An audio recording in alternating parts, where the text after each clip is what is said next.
बड़े आदमियों की थोड़ी शौक होते हैं, बड़े होने के बाद मैच्योर हो जाते हैं लोग, उसके बाद इस तरह का कैसा शौक हो सकता है किसी का?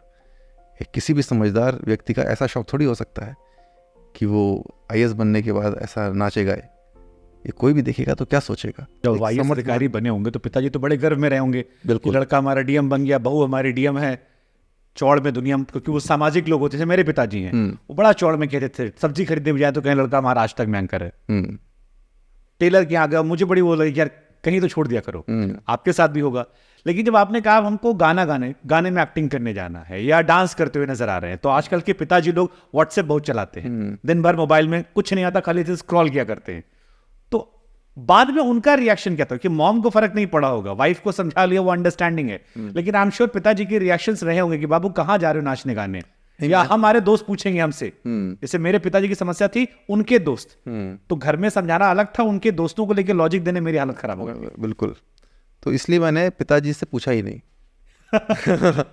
और ना उनको बताया, क्योंकि अगर मैं बताऊंगा तो मेरे को पहले डांट पड़ेगी, फिर मुझे करना वही है, तो फिर मेरे करने के बाद फिर से डांट पड़ेगी। तो मैंने कहा अगर एक चीज़ के लिए डांट खानी है तो एक ही बार डांट खाई जाए, दो बार क्यों डांट खाएं? तो इतना तो आईएएस में आने के बाद मेरे को क्लैरिटी हो ही गई थी कि बहुत एफिशिएंटली काम करना चाहिए। तो अगर डांट भी खानी तो इतनी एफिशिएंटली खाओ, एक ही बार खा के ख़त्म कर दो। इसलिए मैंने उनको कुछ नहीं बताया, ना उनसे पूछा। ठीक है। और सीधे जब वीडियो रिलीज़ हुआ तब उनको पता चला, पहला वाला जो बाइक पे आया था। हाँ, जो बाइक पे आया था। हाँ। तो जब वो रिलीज़ हुआ तब उनको पता चला, तो उन्होंने कहा कि उन्होंने मम्मी को भेजा और उन्होंने कहा कि तो मेरे घर का नाम दीपक है, तो कहते हैं कि ये दीपक ही है क्या, लोग कह रहे हैं मुझे। तो मम्मी ने मुझे दिखाया, मम्मी ने कहा कि पापा पूछ रहे हैं ऐसे। तो बोली क्या बोलना है? मैंने कहा कि आप कुछ मत बोलिए। तो फिर थोड़ी देर बाद उनका फ़ोन आया कि ये दीपक ही है क्या? तो मम्मी कहीं कि आप दीपक से ही पूछ लीजिए। अच्छा, ये भी लड़कों के साथ कहानी है। हाँ, तारीफ सारी पिताजी की, बुराई सारी मम्मी। शिकायत करनी तो मम्मी से, हाँ, मम्मी तुमको ट्रांसफर करेगी, और जहां तारीफ है वहां हमारा लड़का है। हाँ। तो पापा कह रहे हैं कि मुझे लोग भेज रहे हैं, अब ये कोई काम है करने का? इतनी अच्छी नौकरी मिली, हॉट पैंट पहन के लड़की बैठी साथ में बाइक पे, शादीशुदा आदमी है, दो बच्चे हैं, ये नाच गा रहे हैं। तो नहीं, तब तक तो मेरे एक ही बच्चे थे। अच्छा। तब तक तो एक ही बेटी थी मेरी। बट खैर हाँ, ये ये बहुत एकदम शॉकिंग था उनके लिए कि क्या हो गया और ये क्यों हो गया, ये ज़रूरत क्या है करने की। सबसे बड़ा तो उनके दिमाग में ये क्वेश्चन था कि करने की ज़रूरत क्या है, इससे मिलेगा क्या तुम्हें, क्यों करना चाहते हो ये? तो मैंने कहा पापा मुझे शौक़ है, हमेशा से मेरा मन है। तो बोली तो शौक़ बचपन के होते हैं, बड़े आदमियों के थोड़ी शौक़ होते हैं, बड़े होने के बाद मैच्योर हो जाते हैं लोग, उसके बाद इस तरह का कैसा शौक़ हो सकता है किसी का? किसी भी समझदार व्यक्ति का ऐसा शौक़ थोड़ी हो सकता है कि वो आईएएस बनने के बाद ऐसा नाचे गाए। ये कोई भी देखेगा तो क्या सोचेगा?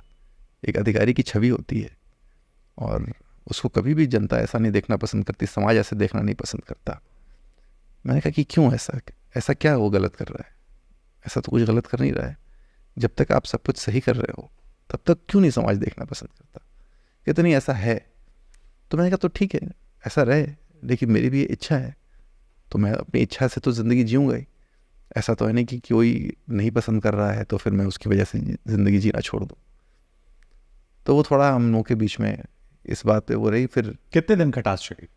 हमको 1.5 महीना लगा था आज तक से निकलने पहले उनको समझाने में। नहीं, मुझे तो आज तक लगे ही जा रहा है। तो हर बार जब मैं कुछ नया करता हूँ तो हर बार फिर उनको लगता है कि यार तुमने फिर एक और स्टेप आगे चले गए, तुम एक और स्टेप आगे चले गए। तो ये तो पहला वीडियो तब आया था जब आप अधिकारी थे, क्योंकि हमने भी खबर कवर की थी कि एक आईएएस अधिकारी है जो गाने में आ गया और उससे गाने वाने आने लगे और फिर चलने लगा एक के बाद एक गाने, दिल तोड़ के हंसते। अच्छा, ये भी बड़ा दिलचस्प है कि आपकी सारी कहानी बेवफाई पे चल रही है। हाँ, ये क्योंकि पहली कहानी ऐसी आई और इत्तफाकन ये ऐसा हो गया कि बेवफाई पे आ गई। न छेड़ो हमें हम सताए हुए, हाँ, जख्म सीने पे खाए हुए। तो लोगों को लगा कि शायद मैं ऐसा दिखता हूँ कि मेरे अंदर बहुत दर्द है, तो आप मुझे और बार बार लें।